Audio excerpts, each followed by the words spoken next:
प्यारे बच्चों नमस्कार। 10वीं की हिंदी की कक्षा में आप सबका हार्दिक स्वागत है। बच्चों, आज जो कहानी मैं आप लोगों को समझाने जा रही हूँ उसका शीर्षक है नर्स।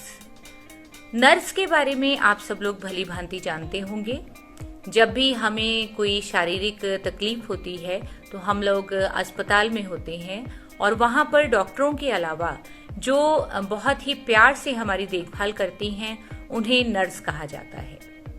तो आज इस कहानी की मुख्य पात्र सुसान के जरिए मैं आपको बताना चाहती हूँ कि इस कहानी में यही बताया गया है कि किस तरह से नर्स का जो व्यवसाय है वो बहुत ही प्यार और ममता से जुड़ा हुआ है।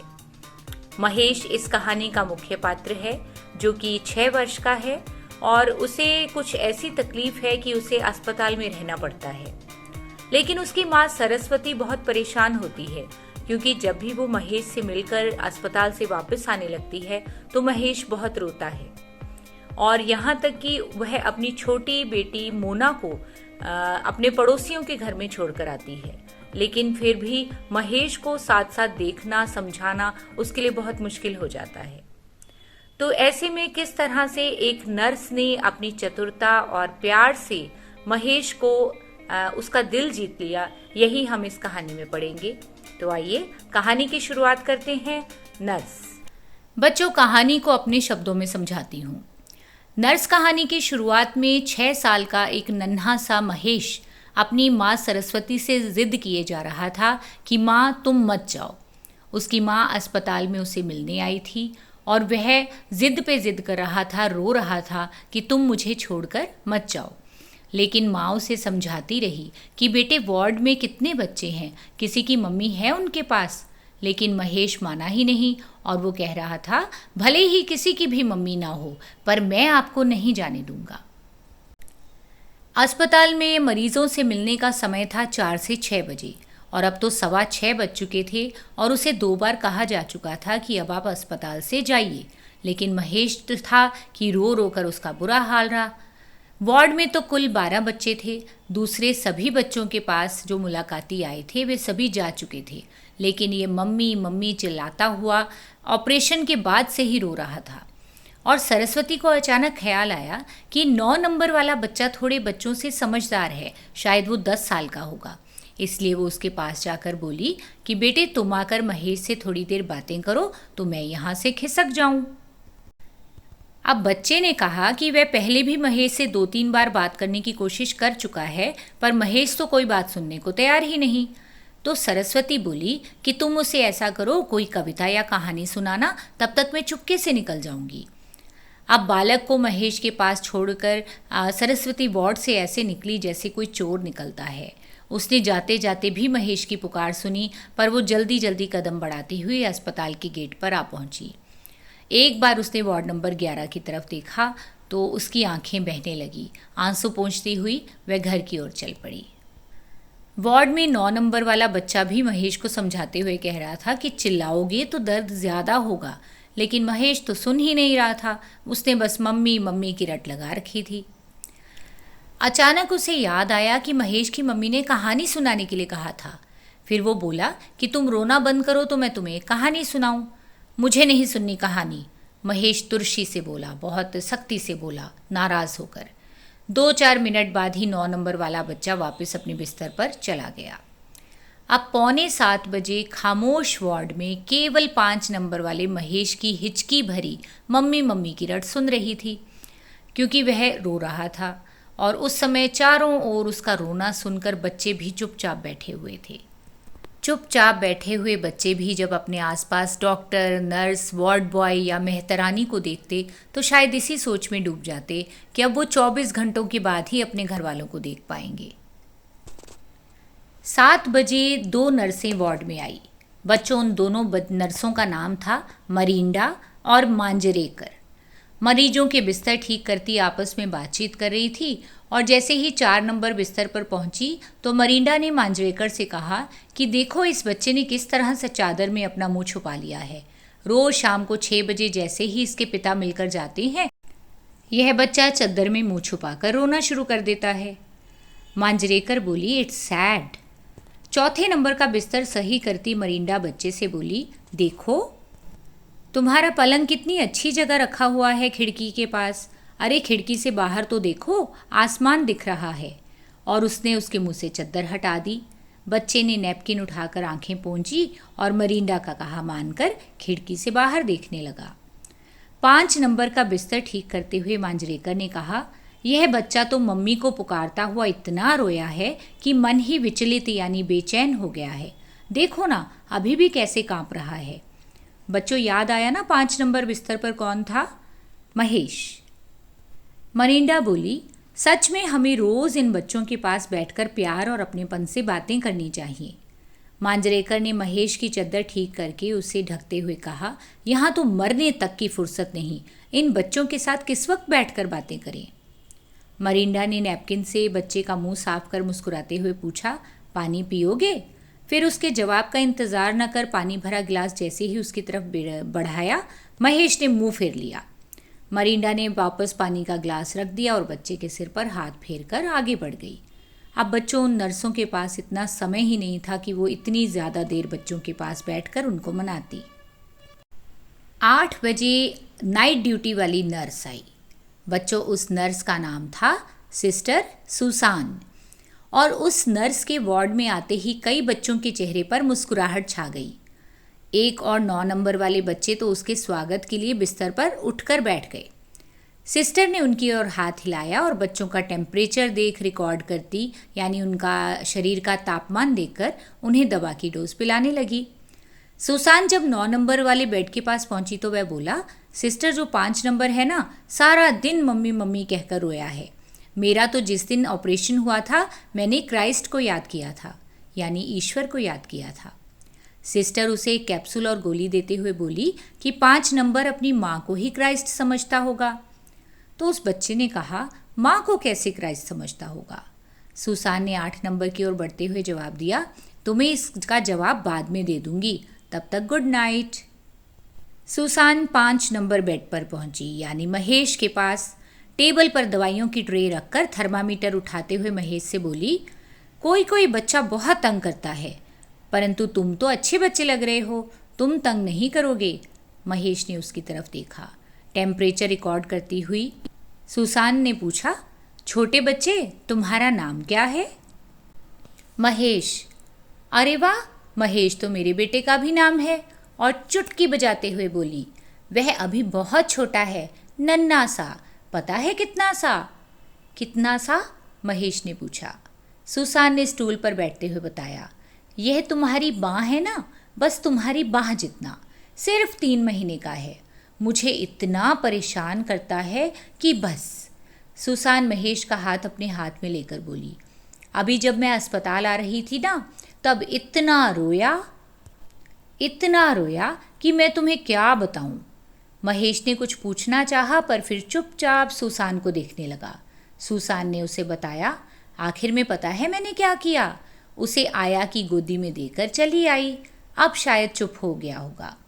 आया उससे खेलती है ना, या फिर गाना गाकर सुनाती है, तो वह खुशी से अपने हाथ पैर ऐसे ऊपर नीचे करने लगता है जैसे डांस कर रहा हो। महेश छोटे बबलू की कल्पना करते हुए पूछ बैठा, वह और क्या करता है? सुसान महेश को सूप पिलाती हुई बोली, बोलना तो उसे आता ही नहीं है, फिर भी कैसी कैसी तो आवाज़ें निकालता है। अंगू अंगू, गूं गूं, और यूं गाल फुलाता है। सुसान अपने गालों को फुलाती बबलू जैसी आवाज़ें निकालने की कोशिश करने लगी। महेश को हंसी आ गई।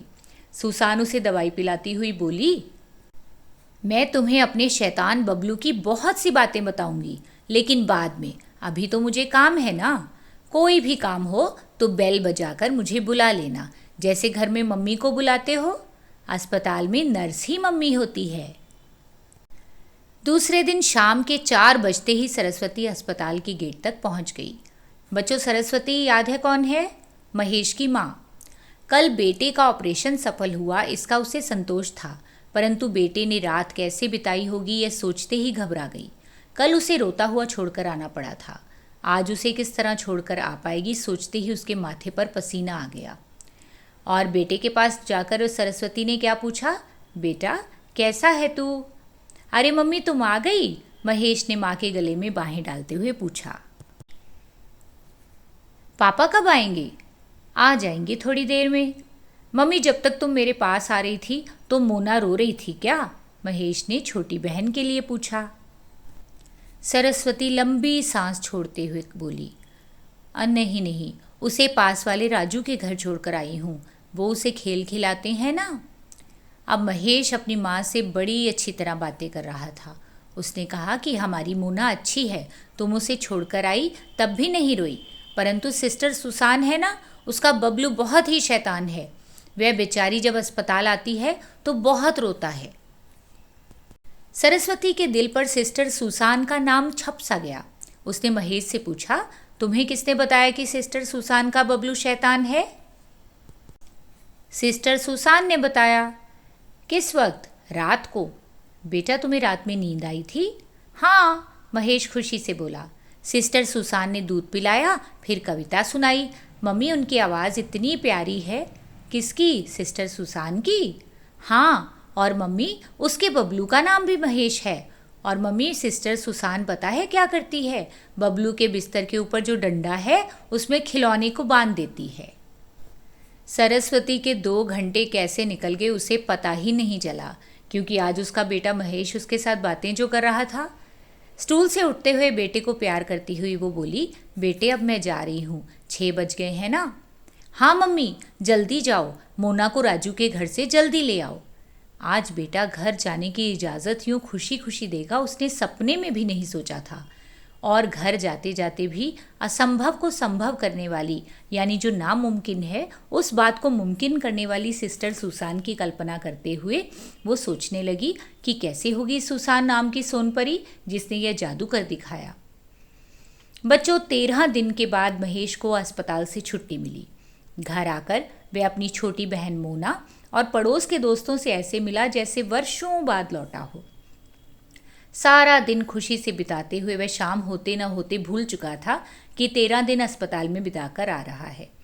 परंतु सरस्वती ना तो अस्पताल को भूली थी और ना ही सिस्टर सुसान को। सुबह बेटे को घर लाते समय उसने पता कर लिया था कि सिस्टर सुसान की ड्यूटी शाम 4 बजे से है। शाम के 5 बजते ही वह अस्पताल जाने के लिए तैयार हो गई और उसने सिस्टर सुसान के लिए गुलदस्ता लिया और उसके बबलू के लिए एक शानदार सा गिफ्ट खरीदा।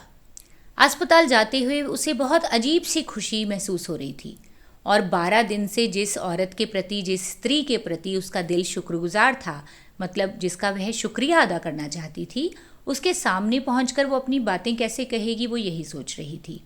उसे क्या बोलेगी? मेहरबानी? नहीं नहीं, बोलेगी तुम्हारी ज़िंदगी हमेशा रोशन रहे। या फिर उससे कहेगी कि तुम बहारों की रुत हो, तुम्हारे आंगन में हमेशा फूल खिलते रहें। 5:30 बजे सरस्वती पहुंच गई सिस्टर सुसान के पास और अपना परिचय देती हुई बोली कि मैं तुम्हें कभी भी नहीं भूल पाऊंगी, कभी भी नहीं। सुसान ने जोर से ठहाका लगाते हुए कहा, बच्चों ठहाका कहते हैं जोर से हंसना। मुझे जल्दी से भूल जाइएगा, नहीं तो आपके पति को मुझसे ईर्ष्या होने लगेगी। पति बहुत ही ईर्ष्यालु होते हैं। बच्चों, ईर्ष्या का मतलब है जलन। सुसान कहने लगी कि आपके पति को मुझसे जलन होने लगेगी कि आप मुझे ज़्यादा पसंद करती हैं। सरस्वती की भी हंसी छूट गई। उसने सिस्टर को गुलदस्ता और उसके बबलू के लिए गिफ्ट पेश किया। सिस्टर सुसान इतना हंसी कि पास बैठी मैट्रेन उसे तीखी नज़रों से देखते हुए वार्निंग दे डाली कि अस्पताल में इतनी ज़ोर से कैसे हंस सकती हो। सुसान ने भी अपनी भूल महसूस करते हुए मैट्रेन से माफ़ी मांगी और सरस्वती से बोली, रंग बिरंगे सुंदर फूलों वाला यह गुलदस्ता तो मैं खुशी से ले रही हूँ, बाकी यह गिफ्ट किसी ऐसी स्त्री को दे दीजिए जिसका कोई बबलू हो। मेरा तो कोई बबलू है ही नहीं, मैंने तो अभी शादी ही नहीं की है। तो बच्चों, आपको ये कहानी समझ में आई? सिस्टर सुसान ने शादी नहीं की, उनका बच्चा नहीं था, लेकिन छोटे से महेश को बहलाने के लिए उन्होंने मनगढ़ंत कहानी सुनाई, जिससे महेश का दिल भी बहल गया और वो अपनी मम्मी को तंग भी नहीं करता था। तो बच्चों, इस पात्र में ऐसी दया की भावना है, ऐसी सेवा की भावना है जो नर्सों के जीवन के उद्देश्य को उजागर करती हैं। चलिए फटाफट इस कहानी के मुख्य पात्रों की ओर नज़र डालें। महेश एक छोटा सा बच्चा जिसकी उम्र थी 6 साल। सरस्वती महेश और मोना की माँ। वार्ड में आई 2 नर्सें, सिस्टर मरिंडा और सिस्टर मांजरेकर। सबसे मुख्य पात्र सिस्टर सुसान और उसका छोटा सा बबलू, जिसका नाम उसने महेश बताया लेकिन जो वास्तव में था ही नहीं। तो बच्चों, उम्मीद करती हूँ नर्स कहानी आपको अच्छी तरह से समझ आ गई होगी। 2-3 छोटी छोटी बातें हैं जो हर बार परीक्षा में पूछी जाती हैं। एक तो नर्सों के नाम, दूसरा महेश कितने साल का था, तो उत्तर आप जानते हो 6 साल का। दूसरा एक और प्रश्न है जो कई बार पूछा जा सकता है कि बच्चे को कितने दिनों बाद अस्पताल से छुट्टी मिली, तो उसका जवाब है 13 दिन बाद। और वार्ड में कितने बच्चे थे? 12 बच्चे। तो बच्चों, यह कहानी अच्छी तरह से आप समझ गए होंगे। इसे अच्छी तरह एक बार पढ़ लेना, और यदि इस कहानी से जुड़े हुए प्रश्न उत्तर देखना चाहते हो तो आपको डिस्क्रिप्शन में अभ्यास मिल जाएगा। इसी तरह से अपनी कक्षा से जुड़े हुए और वीडियोस देखना चाहते हो तो मेरे चैनल को सब्सक्राइब करना मत भूलिएगा। इसी तरह मन लगाकर पढ़ते रहो और जीवन में आगे बढ़ते रहो। धन्यवाद।